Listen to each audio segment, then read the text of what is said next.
Welcome to Yes and Land, where we say yes to the reality of yesterday and today, and we say and to the possibility, growth, and imagination of tomorrow.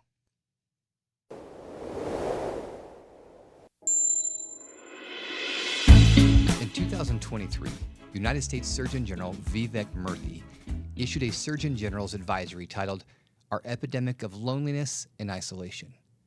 In that advisory, he writes, quote, "Loneliness is far more than just a bad feeling.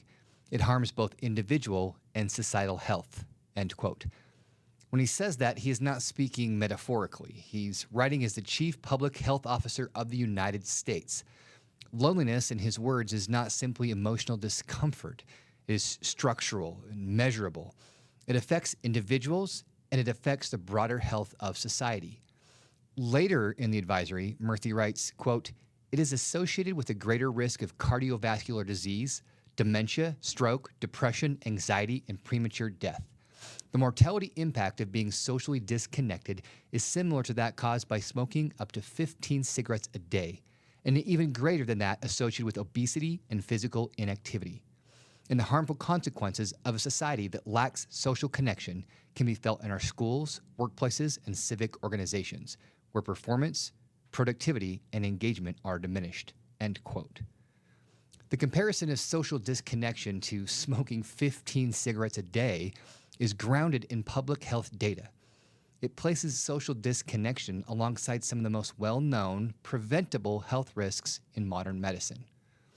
At the same time, one of the longest-running longitudinal studies in history, conducted at Harvard University, has followed participants across more than 8 decades of life.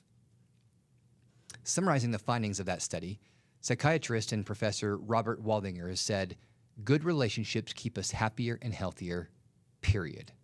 He also noted the people who were the most satisfied in their relationships at age 50 were the healthiest at age 80. Now, taken together, these conclusions are remarkably consistent. The quality of our relationships shapes not only how we feel, but how long and how well we live. And yet, culturally, something feels unsettled. I see it in conversations with men who are busy, accomplished, and respected, but who quietly or secretly admit they do not have many people they feel deeply connected to. I see it in women navigating divorce who are rebuilding their lives and discovering that the structure of being intentionally prioritized by someone has disappeared. I see it in marriages that do not end in dramatic betrayal, but in gradual drift. Most divorces do not begin with catastrophe. They begin with quiet disconnection. Two people who once paid close attention to each other slowly stop doing so. They stop protecting time. They stop asking deeper questions. They assume proximity equals intimacy. They share a house and a calendar and responsibilities, but somewhere along the way, they stop feeling chosen. That word matters more than we often acknowledge. To feel chosen is to feel secure. It is to feel noticed, valued, and remembered in the midst of ordinary days. When that sense of being chosen fades, something essential begins to erode. The same dynamic plays out in adult friendships. Many of us build strong friendships in seasons of life where proximity did most of the work. School schedules, teams, shared dorms, structured communities. Repetition created familiarity. Familiarity created trust, and trust created depth. But adulthood rarely provides that structure automatically. Careers accelerate, families demand attention, devices fill our quiet moments. We remain in contact, but contact is not the same as connection. Loneliness often does not arrive with a dramatic event. It arrives slowly in the absence of initiative. When I think about that drift, I think about Woody and Buzz in Toy Story. At the beginning of the film, Woody is not alone. He has community, he has a history and significance. The other toys look to him as their leader, and he is secure in his place. And then Buzz Lightyear enters the room. Nothing tangible is taken from Woody. Andy still loves him, and he still has a home and a community, but something shifts internally. Buzz is impressive. He commands attention effortlessly. The admiration in the room begins to tilt in a new direction. Woody interprets that shift as a threat and begins to unwittingly adopt a scarcity mentality. What follows is subtle but revealing. Woody becomes competitive. He interrupts, he undermines, he attempts to orchestrate moments that will diminish Buzz. His behavior grows smaller, not because he is cruel, but because he is afraid. He fears losing significance and being replaced. After a variety of attempts by Woody to undermine and disparage Buzz, Andy takes them both to Pizza Planet and accidentally leaves them behind. Woody is panicking, and Buzz is still attempting to contact Star Command. Woody then shouts an oft-repeated line to Buzz, "You are a toy! You are a child's plaything!" Buzz looks at him and says, "You are a sad, strange little man, and you have my pity." Now, that line stings because Woody's behavior has indeed become strange and defensive. But what makes the moment complex is that Buzz sees the behavior without understanding the wound beneath it. He recognizes the insecurity, but responds with dismissal rather than empathy. That dynamic is painfully familiar in adult relationships.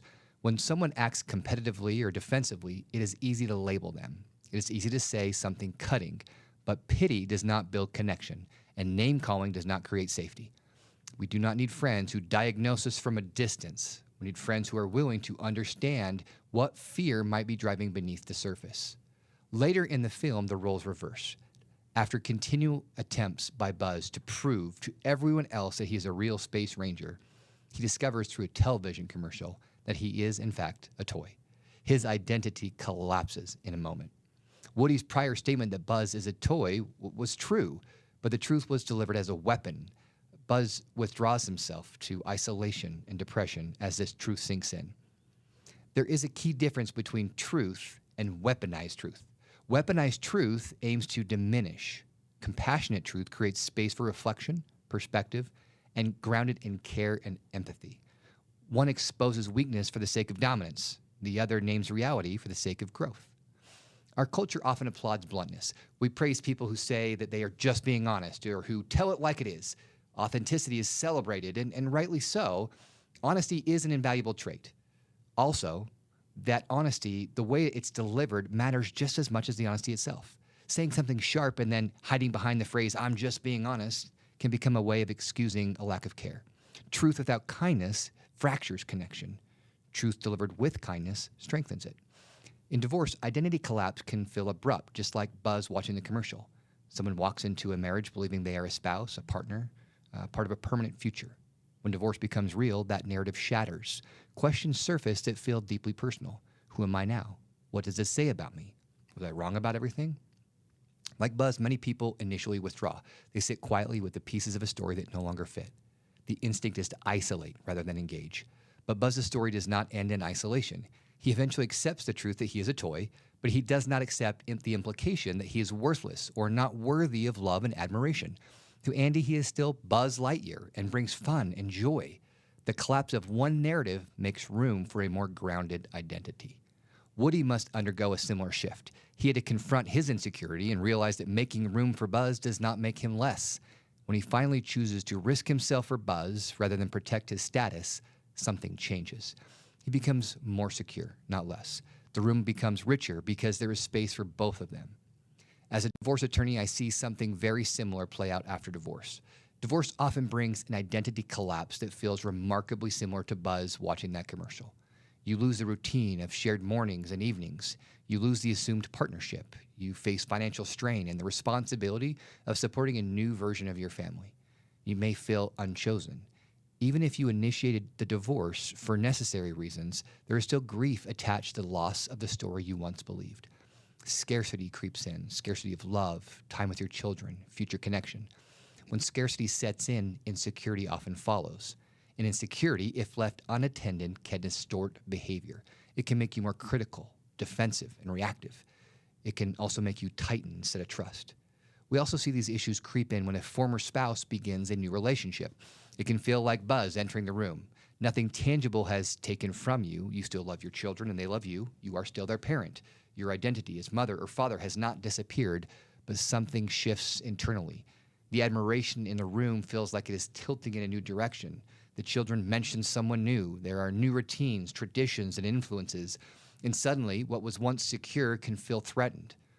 I see parents begin to compare themselves to their ex in those situations, comparing who is more present, more fun, more disciplined, more loved. I see a spike in criticism and fault-finding. I see heightened sensitivity to small things, not because people are malicious, but because something deeper feels unstable. It is not really about the new partner for their ex-spouse.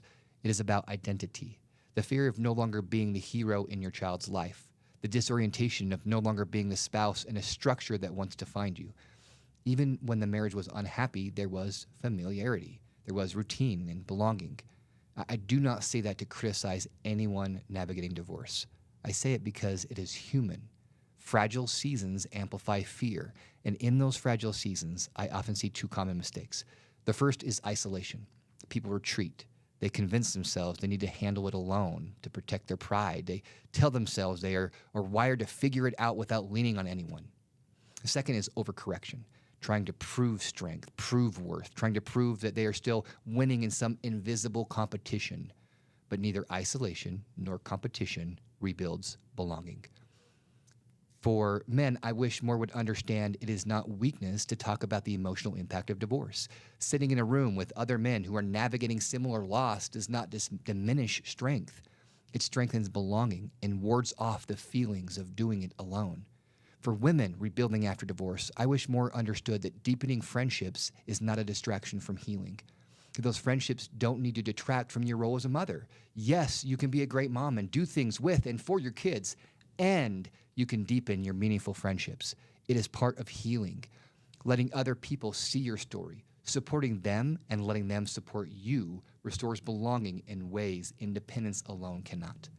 The collapse of one identity does not mean the collapse of your value. Buzz was not the space ranger he imagined, but he was still deeply loved. Woody was not being replaced. He simply had to make room. In divorce, making room for a new reality does not erase who you have been. It expands who you can become. Loneliness often grows in fragile identity. When we feel threatened, we withdraw. When we feel exposed, we protect. When we feel diminished, we tighten. Community grows in secure identity and courageous initiative. It grows when we choose to move towards someone else instead of away from them.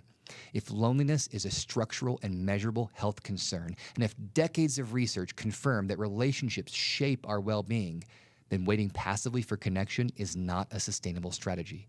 Courageous initiative is the engine of connection. And courageous initiative does not require a personality overhaul. It requires movement. So as you think about your own life, I want to leave you with 3 very clear places to begin.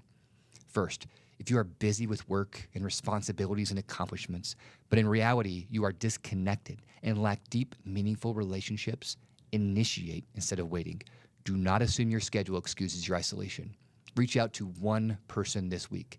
Send the message you have been meaning to send. Invite someone to lunch or to a workout or to grab a soda and talk. Let me be clear. Leadership in your career does not replace leadership in your relationships. Taking the initiative to take the first step and lead out in the building of that community interrupts the isolation and loneliness that fills your time. Second, place yourself in one consistent environment where connection can grow naturally. Friendships deepen through repetition. Shared pursuit means removes pressure and builds familiarity over time. Join something that meets weekly, something maybe you've drifted from. Whether it is attending regular church functions, joining a pickleball league, a divorce support group, or bingo night. Connection is rarely built in isolated encounters. It is built in repeated presence, building trust and providing a sense of belonging. Third, move one existing relationship one layer deeper. Ask a better question. Offer a more honest answer. Express appreciation out loud. Choose compassionate truth over weaponized truth. These small shifts in vulnerability create large changes. Let's boil it down to 3 takeaways. 1, initiate one relationship this week. 2, commit to a consistent shared environment or activity. 3, go one layer deeper with someone who already knows you. None of these steps are dramatic, but over time, they are transformative. Woody did not rebuild belonging by hoping the room would change. He rebuilt it by choosing differently and serving someone else. Buzz did not rediscover purpose by clinging to illusion. He rediscovered it by acknowledging the past and saying yes to the new reality and hope for the future. The Surgeon General did not issue an advisory because people needed more hobbies. He issued it because loneliness is harming our health. Good relationships help keep us happier and healthier. So if you are busy, respected, and even a successful professional, but secretly disconnected or lonely, this matters. If you are rebuilding after divorce and now feel alone or isolated in that rebuilding, this matters. If you've convinced yourself that you are just wired to handle things on your own, this matters. If relationships shape how long and how well we live, then building them is not optional. It is essential. Community is not found, it is built. And your health depends on it. As you leave this conversation, remember that yes, the past can hurt, and you can either run from it or you can learn from it. So here's to learning and finding joy in the journey. See you real soon.